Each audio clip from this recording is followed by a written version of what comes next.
going to go ahead and get started. This is really just kind of a fact-finding night. Here's some information from the general public. Also, to share some information with everybody about our existing facility, and also some of the new trends that are out there in aquatics. There'll be another public meeting at a future date. I got a sign-up sheet I'm going to pass around. If you want to know about that meeting, either give me your address, your email, or phone number, or all those, and we'll make sure to contact you at a later date. Our presenters tonight are Mike Knoll from Panage Knoll and Associates, and Matt Freeby from Water Technology Incorporated out of Wisconsin. Actually, the CEO of Matt's company just was picked as one of the 25 most influential people in aquatics in America just a couple of days ago. It was in Aquatic Magazine, so I think we really made a good choice. Not a good picture, but a good story. So I think we really have a firm that really knows what they're doing. They're really on the cutting edge of aquatics. They're actually one of the founding people of some of the things you'll see tonight. So I'll just go ahead and turn it over to Matt and Mike. Thank you. For many of you may not know what the whole process, what we're planning to do tonight is to talk about what we've done today. And we were over at the existing pool. We spent a lot of time, Matt did, with discussion with the pool operators over there about the existing equipment, looking at the pool, the layout of the pool, as well as even the layout of the shower facilities themselves. Matt's flown in from Wisconsin. He's a little dazed right now because he told me he got up at 3 o'clock this morning. So we'll try to keep him awake as much as possible. We pumped a bunch of coffee into him. And I'm excited the fact that we were chosen as a team to do this master plan of the pools, to look at what the options are here in Athens, and what needs to be done with the existing building and existing filtration systems, and then do some dreaming about in the future of what can be done with recreation relating to aquatics in Athens itself. This project is kind of a two-phase, or actually three-phase process for those who may not know it. Phase one is basically a fact-finding process, gathering information. Today we reviewed facilities. Tonight we're getting public input. Tomorrow we'll meet with recreation staff to talk about programs and what they presently do with pools here.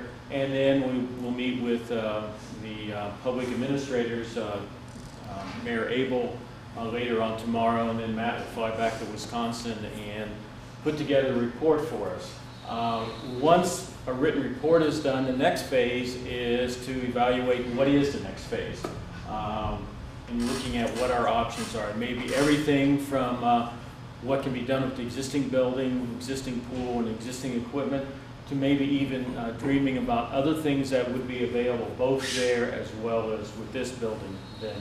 And then part of that will also get into the issues of operation, cost for operating pools or the existing pool as it now remains, as well as look at what it would cost if we expanded the project at that point. Hopefully then we'll have enough information that the city in Parks and Recreation can make some logical decisions with the rec board of where they would like to go with this. At this point, I'll turn it over to Matt. He's the expert on pools. It's kind of unusual in the fact that when we heard about this project, our office, we had no idea who was out there in pool designs and pool aquatic studies. I happened to be in Trotwood and visited a building over there. I was very much impressed with that particular building and started checking around. Could not find out who did the design. And contacted Kings Island, who led me to Water Technology, who I then called and then found out that they did the building that I was very much interested there, as well as have done the Nelsonville facility just up the road, which is a very small facility. So I'm excited the fact that we can have this type of consultant available to Athens, who has had experience all over the world in aquatic designs, and as you'll see in a little while when they show some of the leading edge trends in aquatics. So I'll turn it over to Matt at this point. Thank you. What I'm going to go over tonight, I'm going to give a brief overview of what we found, and it's not going to be comprehensive. I have a very comprehensive checklist that I've gone through, but it's still a process of analyzing all the information we took down and digesting some of the record drawings that we're going to be looking at. But I can give a brief summary of what's at your existing facility. The process that you're using and that your city has elected to follow is a very good one. They're doing the right thing up front, which is what we refer to as evaluating their assets. Rather than start off by saying we need to do something and here's what we want to do, they are taking the time to say, what do we have first? Let's look at that and look at what's right with it and look at what's wrong with it. The report we are going to generate will be generated independent of anything else. In other words, its intent is to say strictly, what are the facts for what you have? It is not intended, nor will it be an opinion piece. Just wanted to put that out on the table first. You will see, as I go through some of the nifty slides up here, all sorts of interesting stuff. That doesn't mean it's appropriate or inappropriate for your community. It's more, these are things that are going on around the country, and it's a good opportunity for you to see what other people are doing and get some ideas that may work for you, may not. That's part of what the process is. Another thing I want to talk about before I forget is programming. One of the pieces of the puzzle will be to look at, once you have established what you have in terms of the asset that you are already operating, is to look at the programming that takes place at that facility and the programming that doesn't take place. By programming, I'm referring to the swim program. Whether it's swimming lessons, learn to swim, teaching life-saving, teaching WSI, canoeing, kayaking, any number of, scuba diving, any number of things that can be taught in terms of aquatic programs, and is to look at what you're doing, what classes are full, what classes aren't, and what you can't do right now and wish you could. But that's part of the process. In summary, on your existing facility, it was built in 1971 and has been very, very well maintained. You can be proud of the facility you have. It's a nice facility, looks to be in very good shape. There are a couple of principally operational issues with it that I think were inherent in part of its initial construction. One of the biggest drawbacks is that it has the ability in its filter room, if you never go back and have to run a pool, you never see this, but your filter room has the unique ability to flood itself. And from my understanding, it has the ability to flood itself to, I think the meter used was 4 steps, probably about 8-inch steps, so you're probably talking about 36 inches worth of water, including flooding your pump motors. I understand that has happened relatively recently, and most of the pump motors are now being currently reworked due to some of that flooding. It's also, quite frankly, a 30-year-old facility. Some of the moving parts, i.e. pumps, volutes, shafts, things like that, are getting near the end of their expected useful life. In terms of the tank itself and what you as the public get to see each and every day, that's in very good shape. It's a standard concrete floor pool with steel sidewalls. The pool had a liner installed in it, 94, I may be off of my date, I have it written down. And it's been well maintained, good shape on the liner.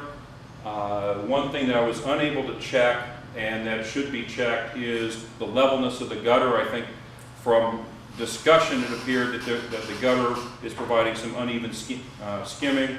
That's relatively minor to fix. I mean, it's a pain, but it's relatively minor. So you have a very good pool shell. You have a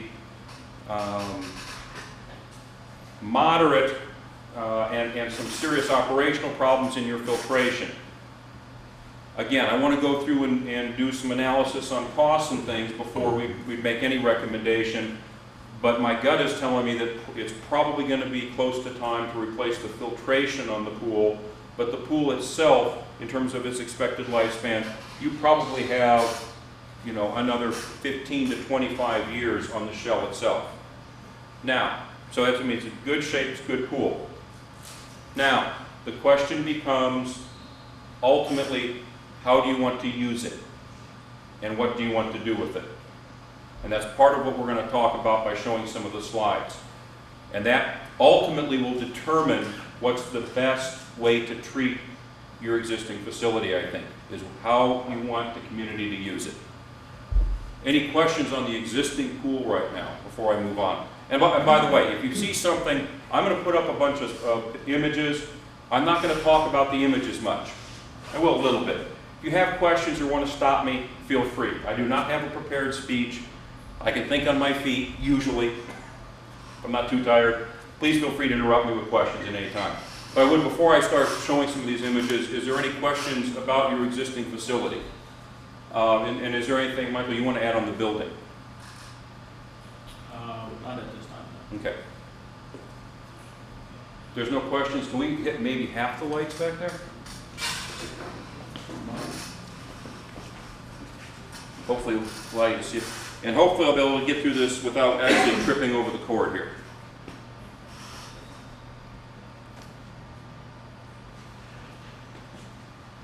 Things to begin considering as you start talking about any aquatics development and capital investment. What do you want to do? What do you need? Is it appropriate? Are you looking at indoor facilities? Outdoor? What are the specific needs and interests of the community? That can range anywhere from high-level synchronized diving to competitive swimming to family-oriented swimming. But it really is the process of understanding what are the needs in the community, and certainly swimming lessons. And then how best to meet those needs. The other piece of the puzzle is, of these facilities, what is the financial goals for the facility also? The different facilities, the different types, have different financial constraints and considerations in terms of their operating costs. And it doesn't mean that one is any better than the other, but what it does mean is that the community needs to understand going in why it's making its decisions and what its goals are. The most important thing in the process is what you're starting to do tonight, which is starting to talk to the city administrators and your rec department about what the goals are. That's going to be the biggest help to making a successful project, because not every project's goals are financial. Maybe, that may be one of the top considerations. May not be, but that's what you have to determine. What are your goals? Because the goals are what you need to use to evaluate the success of the facility in the end. We're going to talk a little bit about trends, a lot of bit about trends. Indoor, outdoor, and then we'll take some time for question and answers. And that's a little more formal. Like I said, you can interrupt me anytime you want to. Indoor aquatics. This is over in Cincinnati at the Clifford Y. The YMCA nationally has begun to recognize within the past 6 years leisure aquatics. By leisure aquatics, I am talking about a non-traditional, I don't care number of lanes wide, I'll use 6. You know, a pool that is not 6 lanes by 25 yards with the diving well at one end. There's lots of other things that are happening in aquatics today. Biggest thing is the leisure aquatics. It's opening up aquatics to fun and to families and making it a family activity as opposed to a swimming activity.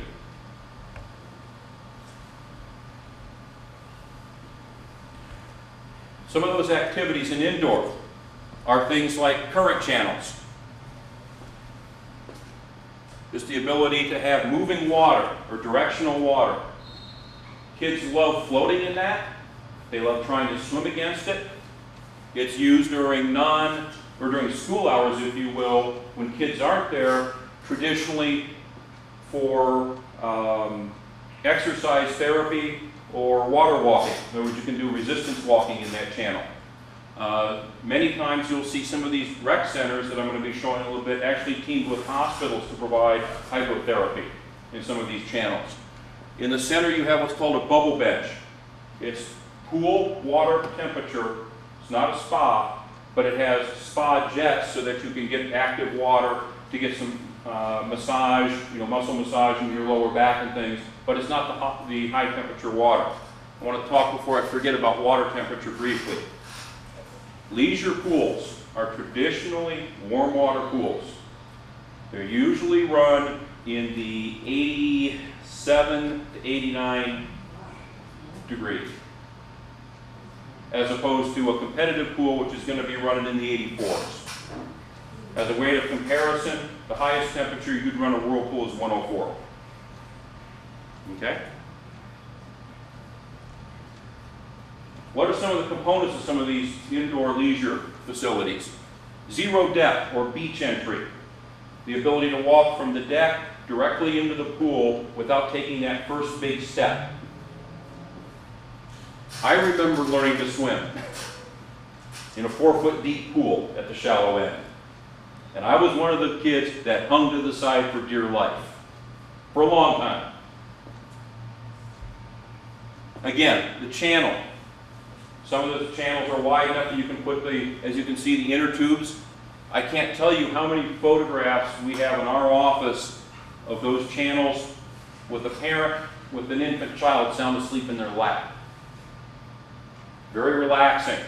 But again, the orientation, the whole mindset in the leisure pools is twofold. One, multitask. In other words, you want it to do multiple things. It needs to be useful for lessons, for therapy and things like that. And it's geared toward a broad age range and families to encourage family use and family togetherness.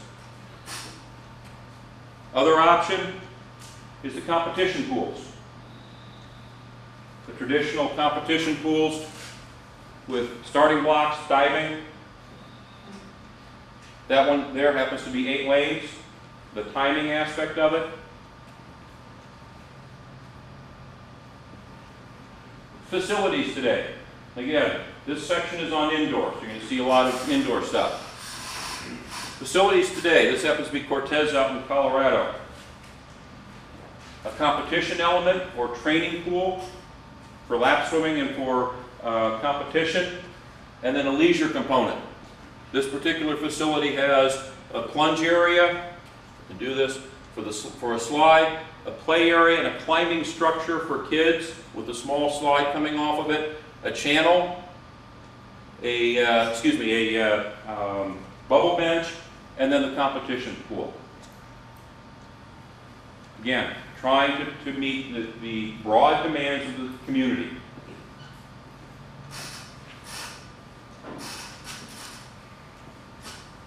That's what that facility actually looks like in real life. What are the components that traditionally go into a leisure pool? I've already mentioned zero depth, the ability for you to walk with your kid right into the pool. Very effective, especially when you have non-swimmers or people who are scared of the water, who can actually walk up into a certain level where they feel comfortable. Typically there's moving water, whether that be a channel or something like a bubble bench. We like to try to combine those two if the budget and the area allows, because it provides both a therapy aspect and a community aspect. In other words, the ability to sit in and relax and talk to your friends while you're in the water after your workout or before your workout. The other big activity, and kids especially love it, is a slide.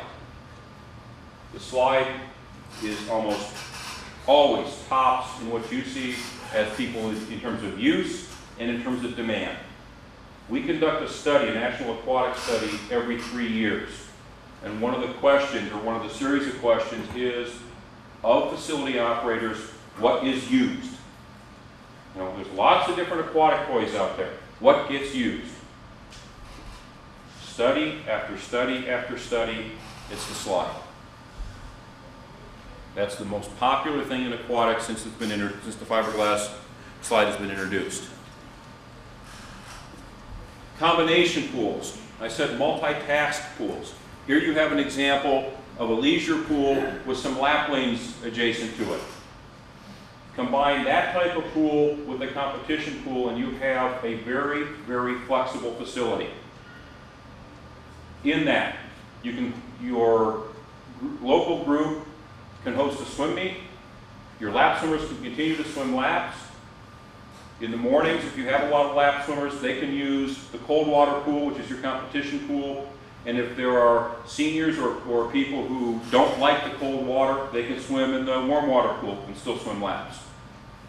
Again, multiple bodies of water has benefit to you because you can control temperatures and run pools at different temperatures. Again, a couple of examples.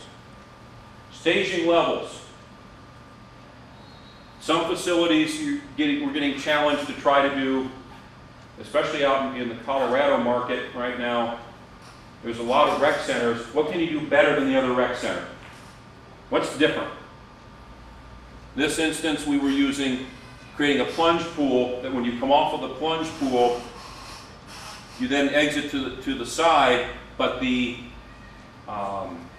splash from your plunge as you come into the pool actually comes out over the end over a weir and drops on the people below you. Just kind of fun, kind of neat. This is what it looks like in real life.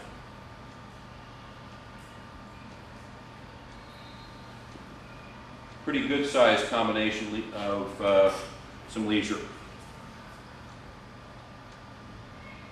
But if you'll notice, almost every one of these has a couple of standard elements. Has interactive toys, a slide, and moving water somewhere, and zero depth. Get into the toys in a little bit. And again, you can do all sorts of different things from a design perspective, around spaces and things like that.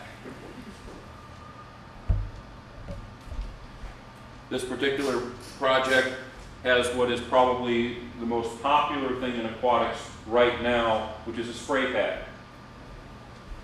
Spray pad is an interactive play area for kids, basically a playground that uses water. So kids can spray each other, do some cause and effect, but it has no standing water.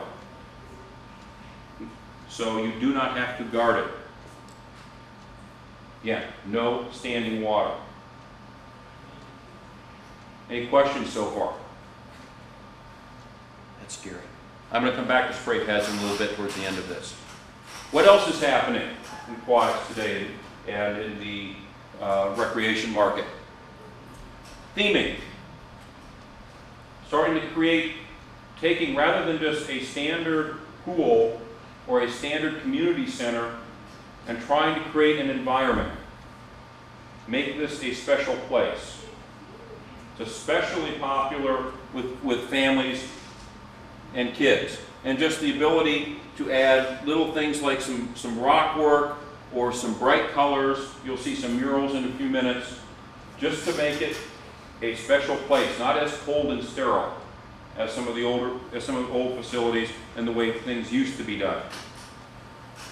On the extreme of that are some of the indoor water parks, where you take that to the whole nother level.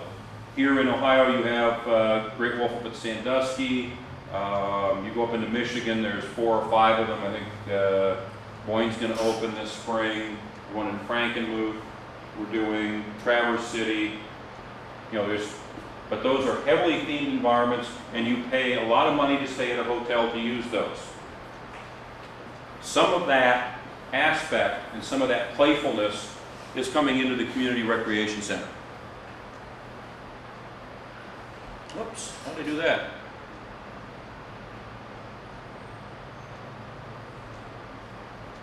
See, I told you it was coming. It can be very simple in terms of finishes. Nice tile work, things like that, and the space that's created. And you can use the elements themselves, such as a slide, as your theme. Another very simple example.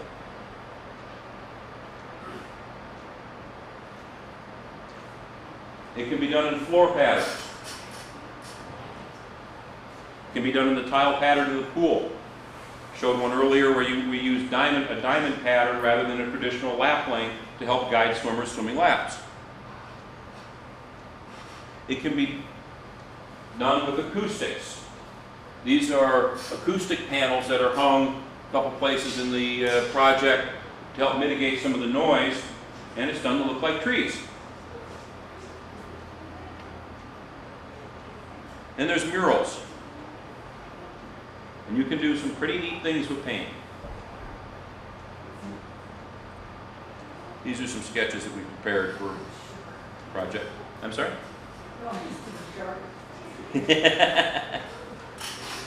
Actually, my favorite was we did one at one time that had a shark for one of the hotels, that we had a slide that went outside the building, and as the slide came back into the building, it was a shark that was seen as it was coming at you, and the mouth was the slide.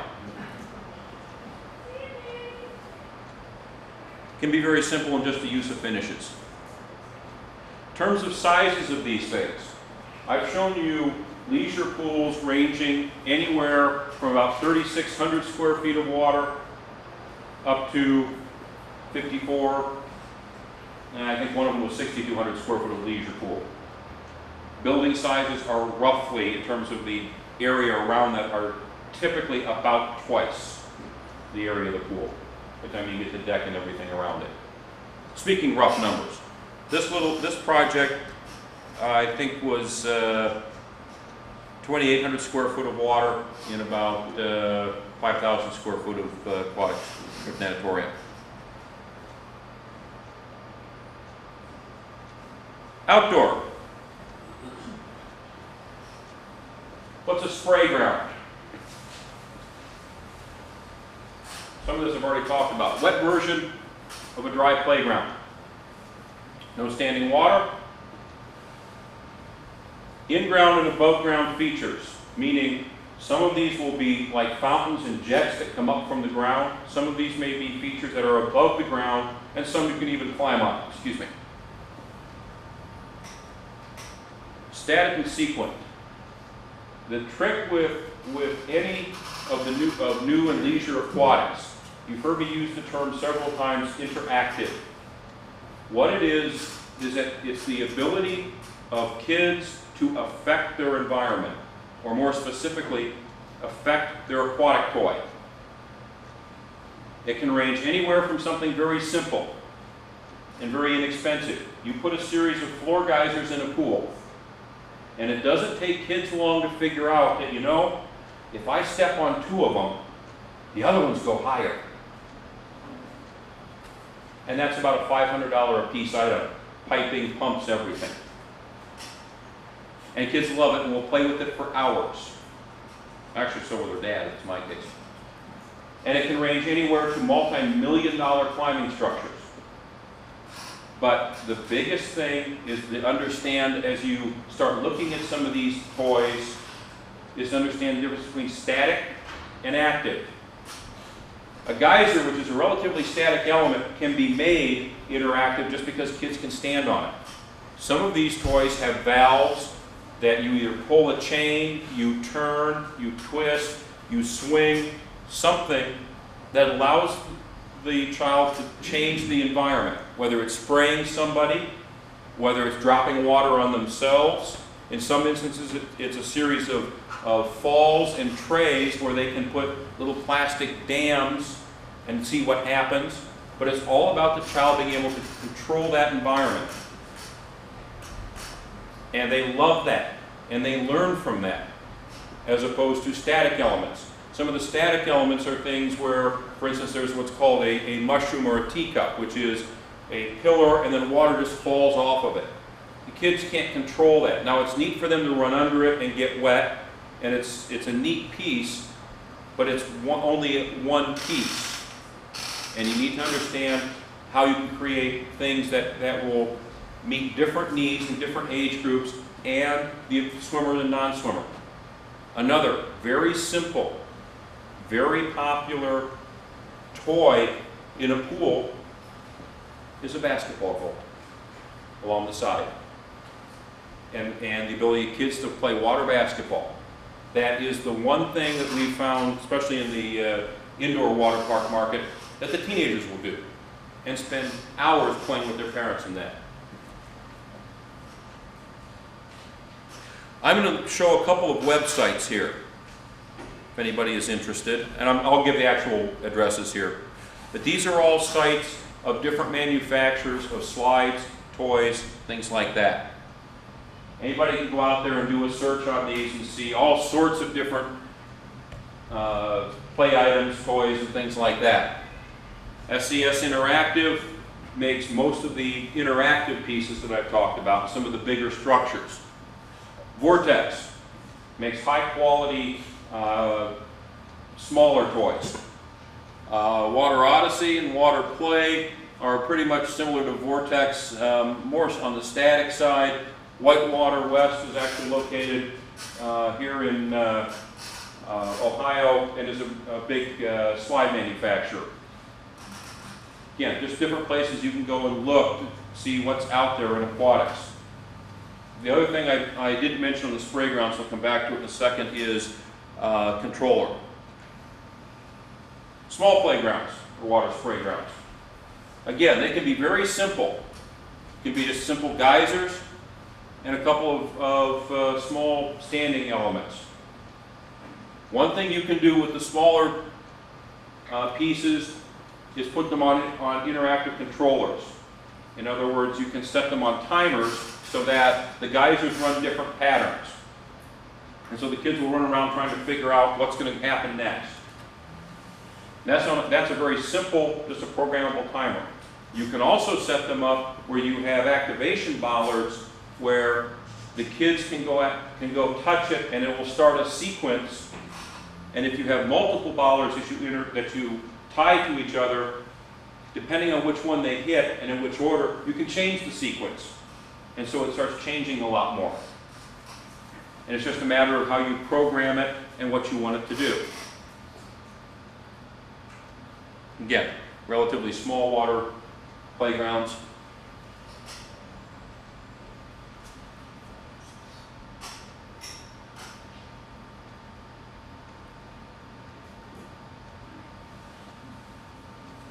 All sorts of different pieces, different things. And they get big. When I was mentioning about climbing structures before, and I'll have another example of one in a moment. This piece is what we refer to in the industry as a climbing structure. That is in essence a vertical pool. You can climb up, go on different levels, and on each level there are different things that your kids can play with, or you can play with. Again, the chains, the little water cannons you can squirt people, netting to climb, buckets to dump, all sorts of things. Up on this particular one, this bucket that you see right here, that's a 750-gallon bucket. That fills on a specific time frame. I believe on this project it's probably set for about 9 minutes, and then it dumps. Prior to its dumping, it sends an alarm bell, which starts ringing. Ding, ding. And you will see kids from all over that park run to where that thing's going to drop. Now, it does not drop 750 gallons on top of somebody. It comes down on a wrinkled tin roof where you dissipate some of the energy and it splashes all over the place. Kids love it. The other thing you'll notice is that acts as a platform for some slides so that kids can come down and parents can come down vis-a-vis slides. The reason I included this is these slides I wanted to show you because they're a little different than what a lot of people are used to. These slides are coming into what we refer to as runouts. Again, this is a dry. This has no standing water. These slides come in to a long runout that has about 6 inches of water in it, and you can now step out then. You do not come in, you do not drop into a pool. The advantage of that type of slide to a community is that is the slide that your 8-year-old non-swimmer can go down and be comfortable, or a parent who is a non-swimmer and is nervous about their kids going down a water slide can feel comfortable watching their kids go down that type of slide. It's one of the pieces of evaluation that you need to go through as you start looking at what you'd like to do. That's a big climbing structure.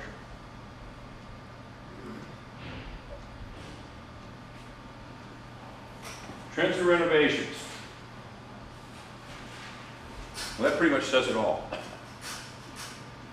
You're very fortunate in your facility. Your facility actually has area in it. Most facilities that we look at, they are a rectangular pool, some distance of deck, can be minimal, 6 or 8 feet, can be a lot, 20 or 30, and then a fence. In your facility, you actually have some grass areas that people can use, which is unusual for a facility built when your facility was constructed. A lot of extra space there, a lot of softer edges and things like that, which are very nice, and are what people are doing today.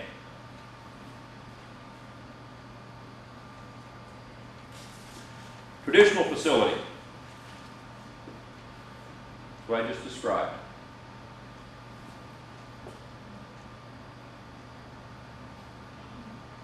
In terms of renovations, this is an existing pool out in Colorado.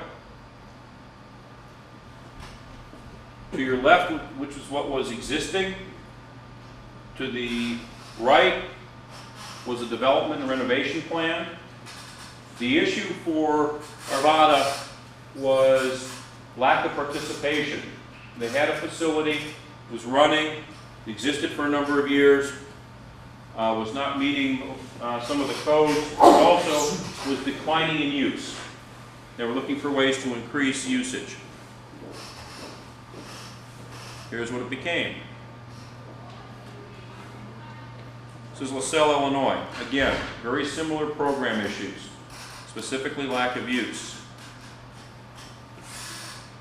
The top picture is what was existing, lower picture is what was proposed and then built.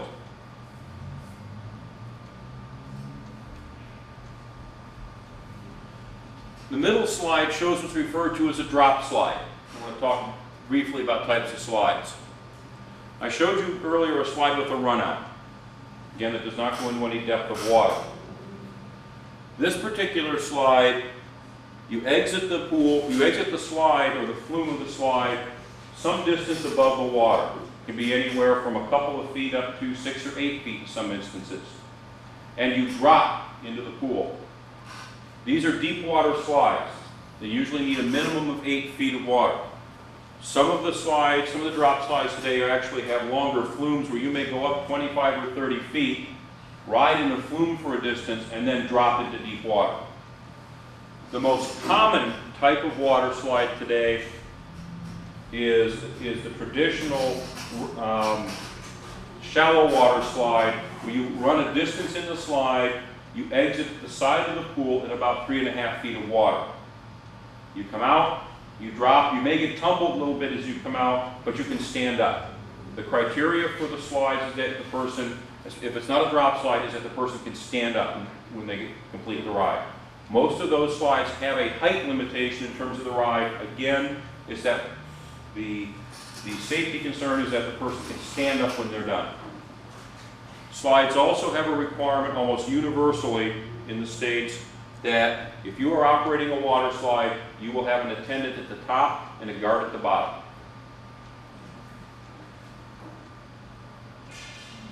Shawnee.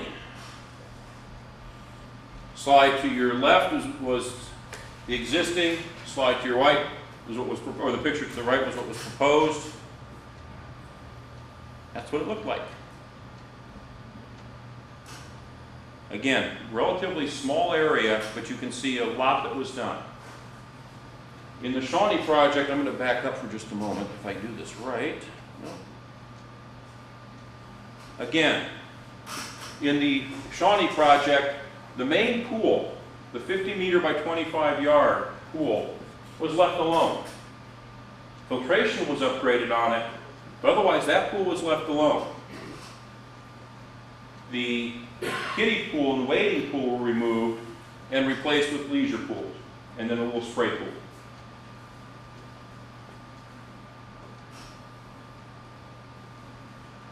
Family Aquatic Center. What's going on? Why is this happening? First of all, expectations for aquatics has changed. There is a lot more competition for recreational interest today.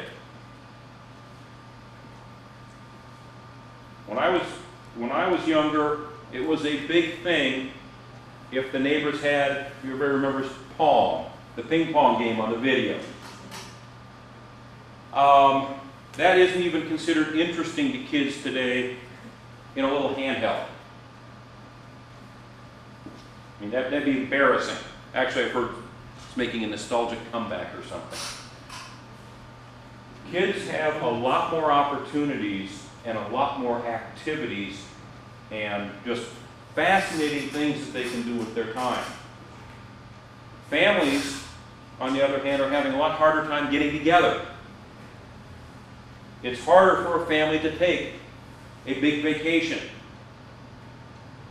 and do things like that. So families are looking to try to stay local to do things together. Aquatics is changing to meet, that's met in different ways.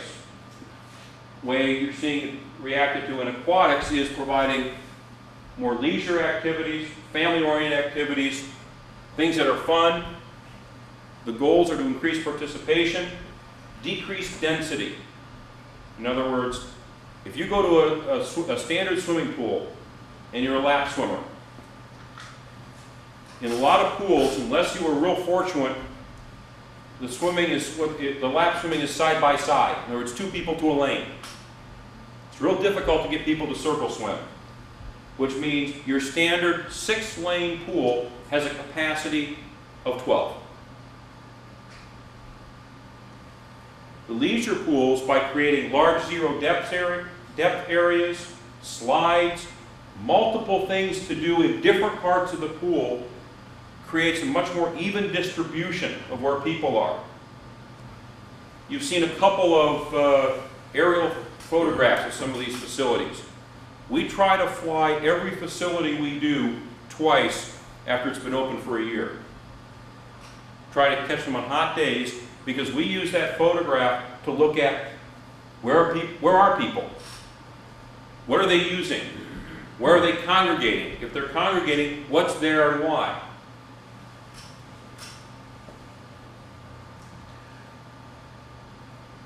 Mentioned meeting the community's financial goals a little earlier. That should be part of your equation. If that's important to a community, and in 99.9% communities it is, that should be on the table. What is the financial goal? What does it mean? Accessibility. One thing I didn't touch on your facility is that one of the challenges it has, it is not an accessible facility. If you go in and try to put someone in a wheelchair, it's going to be very difficult. I think right now it's handled by, what was the term? 2 big guards. Is that the correct summation? There are ways to do that. Zero depth is one, ramp accesses, lifts, but again, it should be welcoming and accessible. Capable of expansion. Most facilities, not all, and again, it's understanding the community's demographics and the needs profile. Most of these facilities, when they're well done, do generate a need to expand. That should be thought out early rather than later. It's easy to design for expansion, and then if it doesn't happen, you haven't wasted much money. It's really hard to expand a project that hasn't been thought of up front.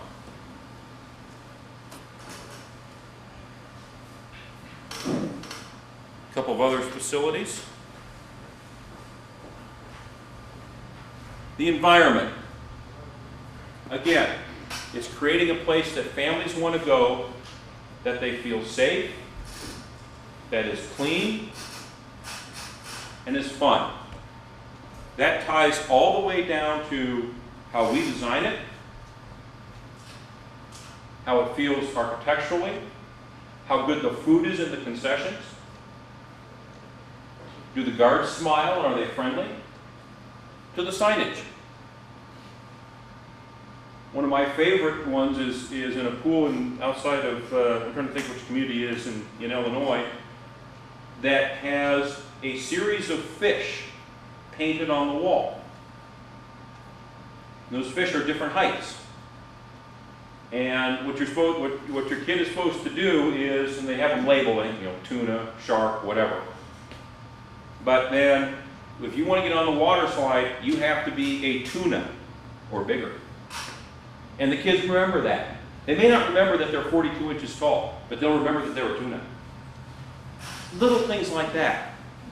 It talks about the environment and the experience. Some of these facilities can get pretty big. This one in Eagan, Minnesota, that's actually 2 pools.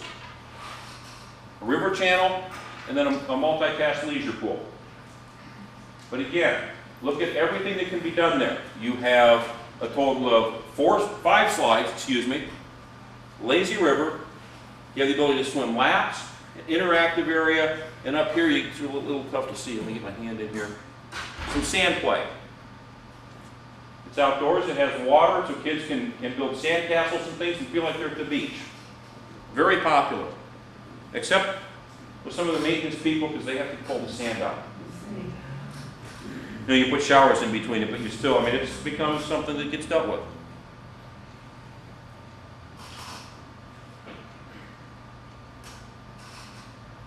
This particular project in Munster, Indiana, these facilities are defined by what's referred to as bather capacity. That's how big they are. If you ask me, is that thing so many acres, I would have trouble answering that. Most of these I can tell you the bather capacity. That's how many people can be in that facility at any given time, in terms of a maximum. This facility right here, Munster, Indiana, is 1,000 bather capacity.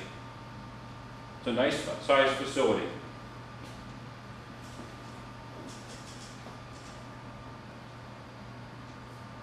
Over in Lafayette.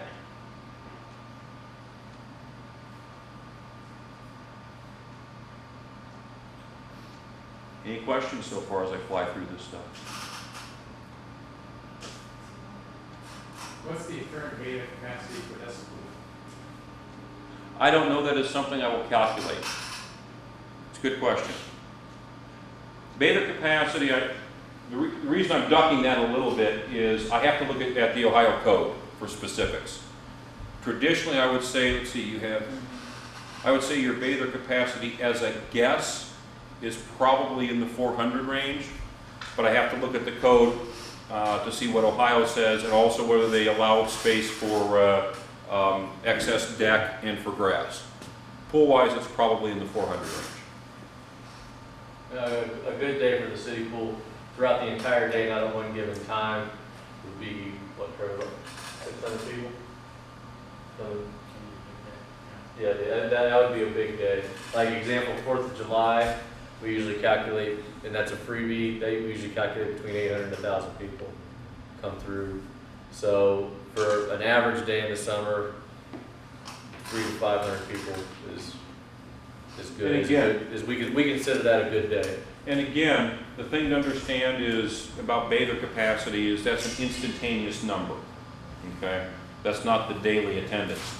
A couple of things that I want to mention in closing is that in terms of an aquatic facility today, it's not completely or just about the pools. And some of the elements you already have. It's creating soft areas, such as the grass areas that people can lay their towels on and sun on, which is much more comfortable than concrete. It's creating shade. I know that you have at least one of those big funbrellas out there. It's about landscaping and softening some of the edges.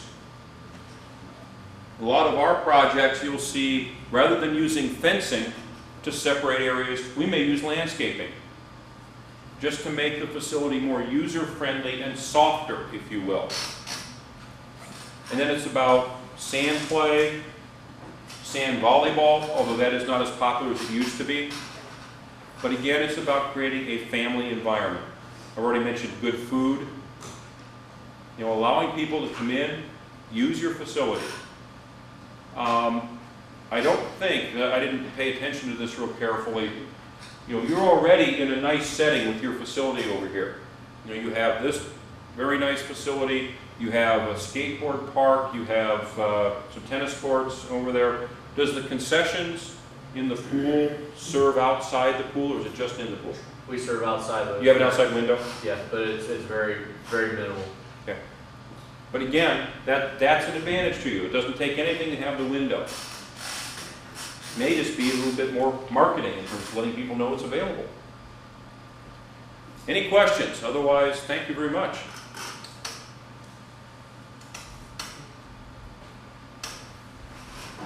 I think at this point, what we are interested in is to hear comments from you folks in terms of either what you saw, what you think of your existing facility, or what you would like to see if something's done.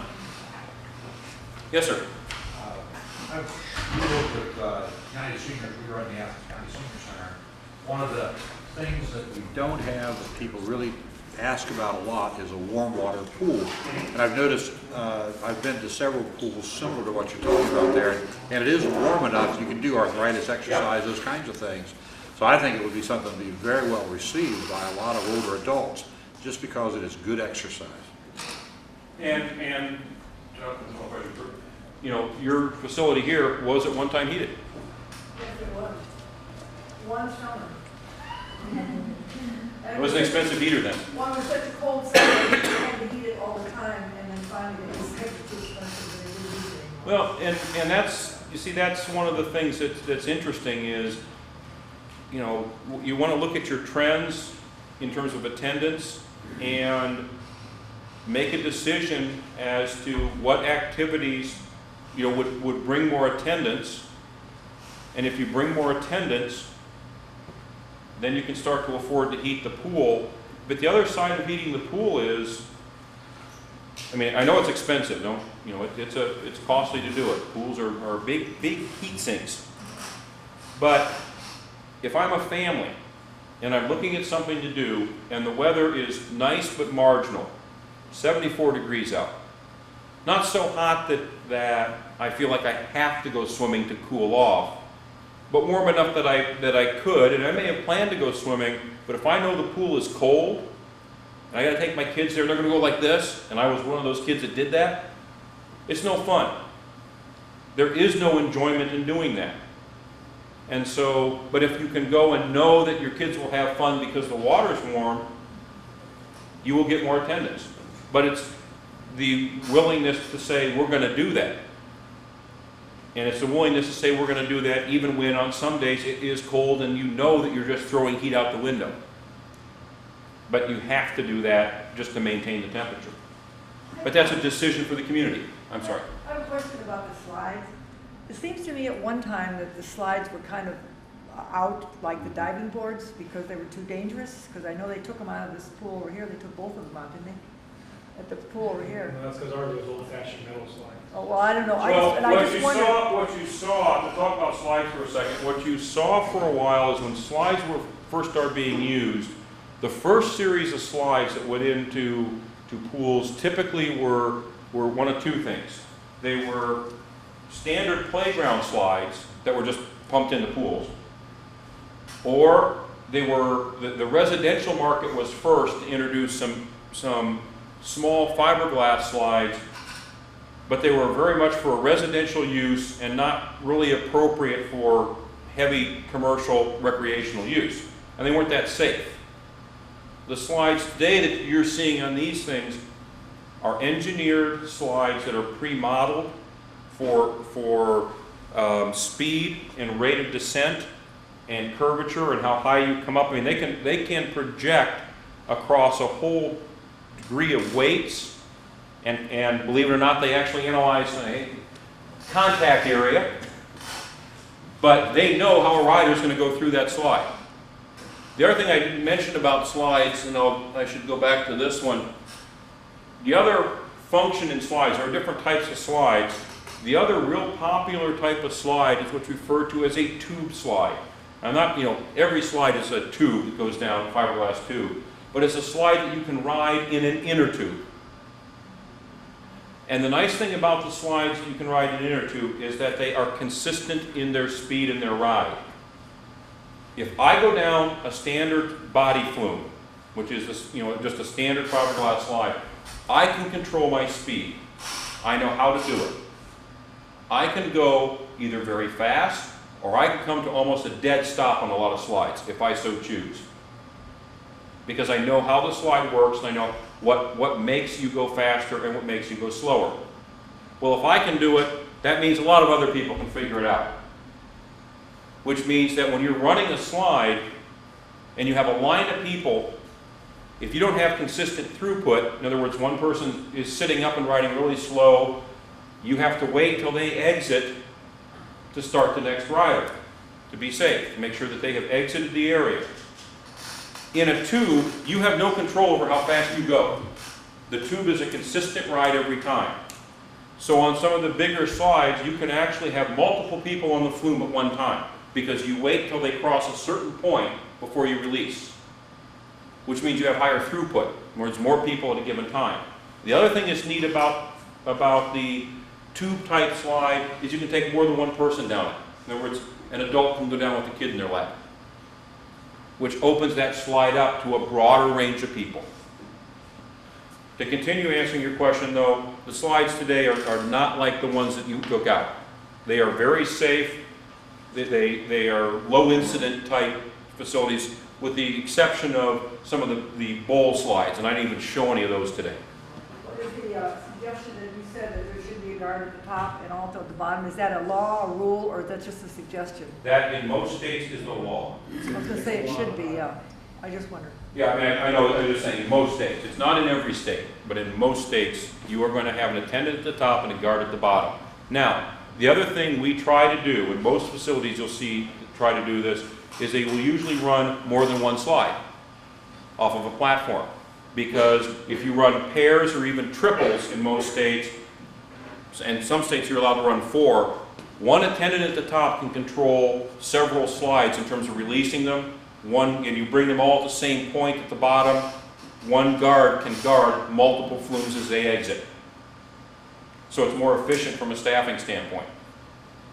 Still have to have the demand. Anything else?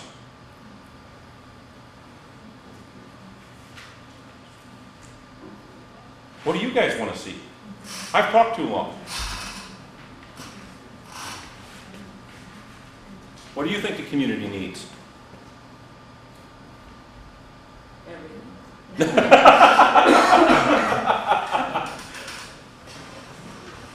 No, seriously. What's that? Splash ground. A splash ground, okay. It's a start. What's the neatest thing you saw up here?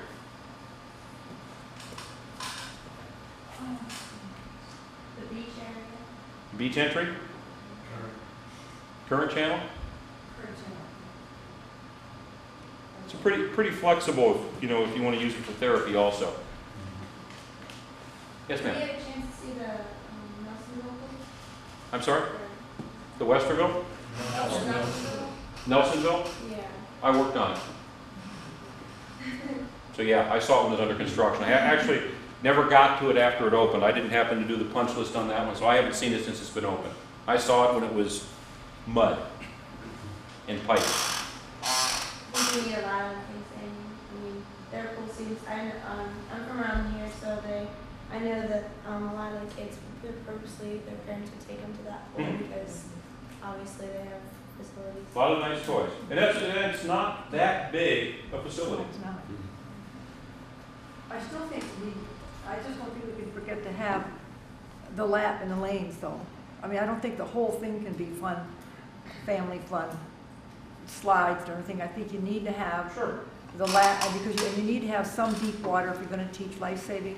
Correct. And that kind of thing, you need some deep water, so I don't think that the whole pool can be turned into a family fun water spouts and things, but I think Well, we need and to have that's why, as you heard me say, multi-sectional, multitask pool. You have to have some of those other elements. And And the most important step, if it's the appropriate next step, is what we call the aquatic programming. It's to sit down and analyze what you want to use it for. If the community, and I'm not saying to do this, but if the community doesn't have, for instance, any deep water and wants to teach life-saving, then that, as a response, is you need deep water. If the community doesn't wish to do life-saving or teach diving, or basically if you're in the Y program, it's anything above flying fish, I believe. In the Red Cross program, it's, I should know it off the top of my head and I can't think of it, Swimmer 3, I think. What's that? Killer whale. Killer whale. That's a weak fall. Okay. But anyway, where you're starting to teach kids either to dive from the side of the pool or to do surface dives, then you need deeper water. You need 7 to 9 feet minimum. Or to teach people to swim in deep water, you need deep water. For swimming lessons, I mean, you can't just have, even this big discussion with the high school pool, but you have to have deep water to teach people to swim in deep water, so you need some deep water.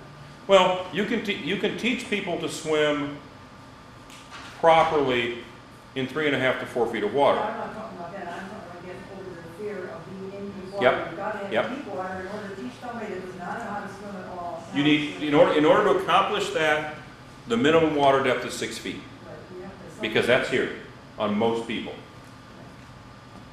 Some people do get scared when they see the depth marker that says 10 or more. I mean, it's psychological. You can drown in a foot of water.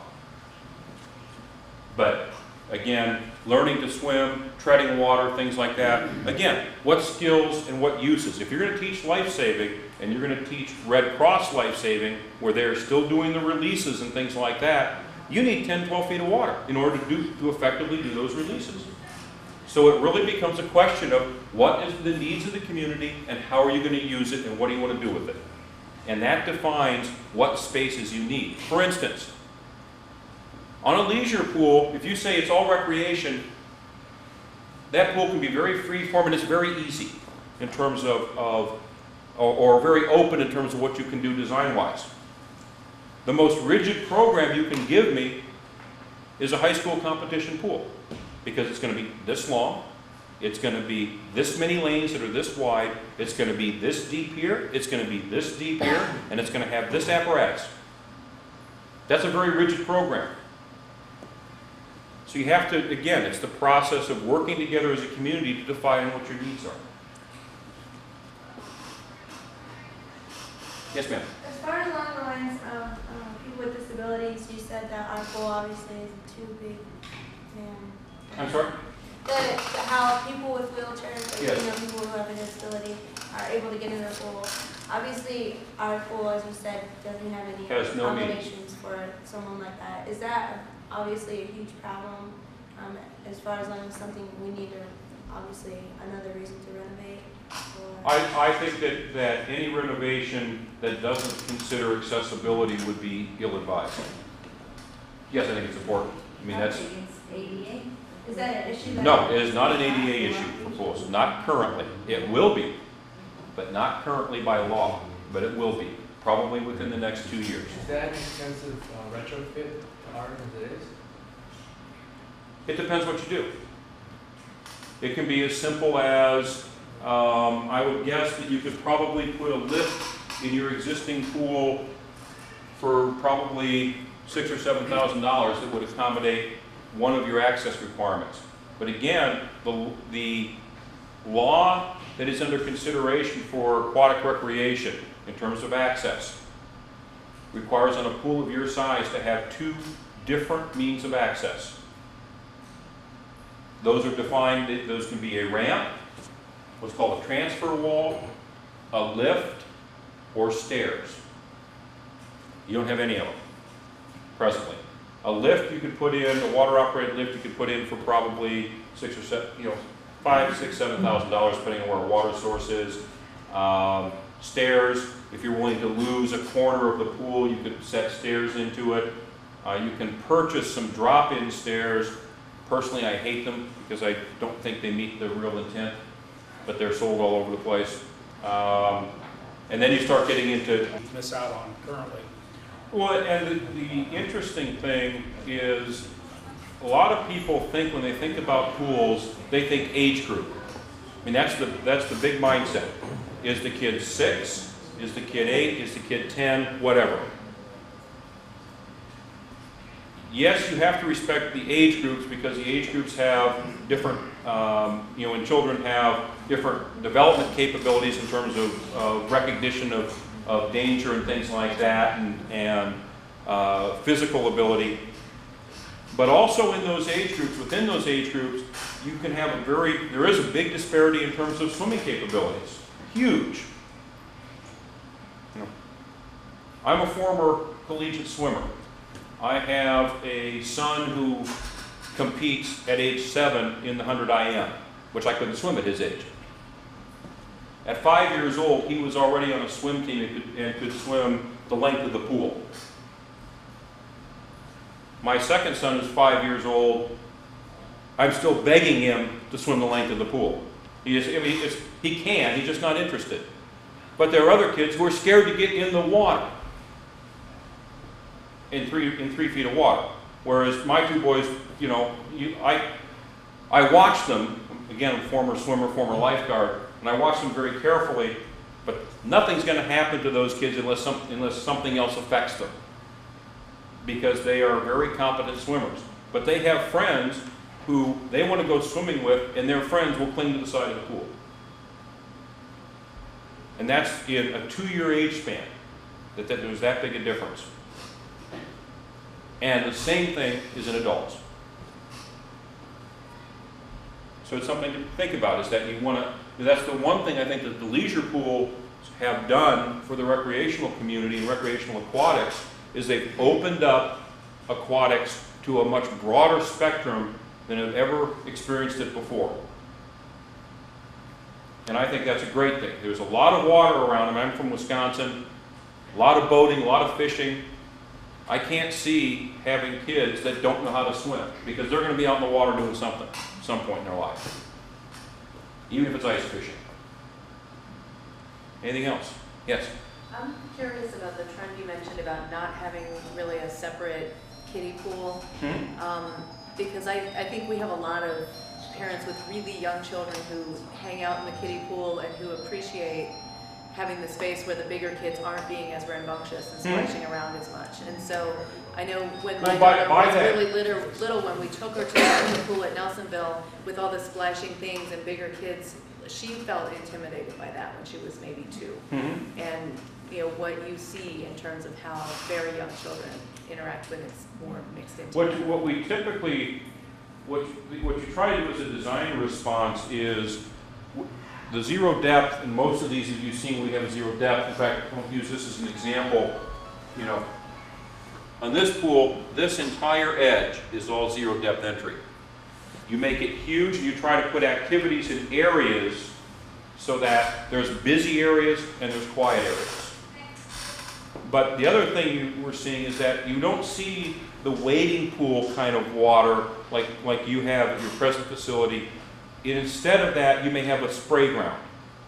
You still have a kiddie area, but it's usually with no water depth, rather than the shallow, 1 foot to 2 foot. Because believe me, you can have a drowning in that pool. Now, do you guys guard your pool, the kiddie pool? Yes. Okay. They still give lessons in the kiddie pool? Yeah, we have an AQUATIC class I was gonna where say. the parents are with the kids, and then we also have the turtle class where it's just the kids. I was gonna say, because we used to use that kiddie pool all the Sure. time for the little kids, instead of putting them in with the big ones. Oh, sure. It's a Yeah, big place it's to a nice, begin. it's a nice response to do And I mean, that. just having the spray playground wouldn't do the same thing. Actually, you'll find that you can teach those kind of lessons in that. Obviously, you're shutting the sprays down and things during lessons. Well, you can't very well teach them to blow bubbles in the water and things like that when you don't Yeah. have water. No, in the zero depth area you can, I because like the spray. no, in the spray ground, no. That's for lessons. That's Well, I was gonna useless. say, 'cause I think that For lessons, that's not appropriate.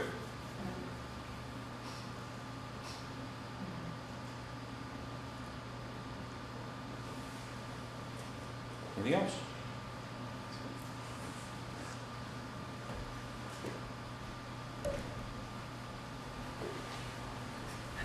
I'll say thank you for coming. If there's anybody else.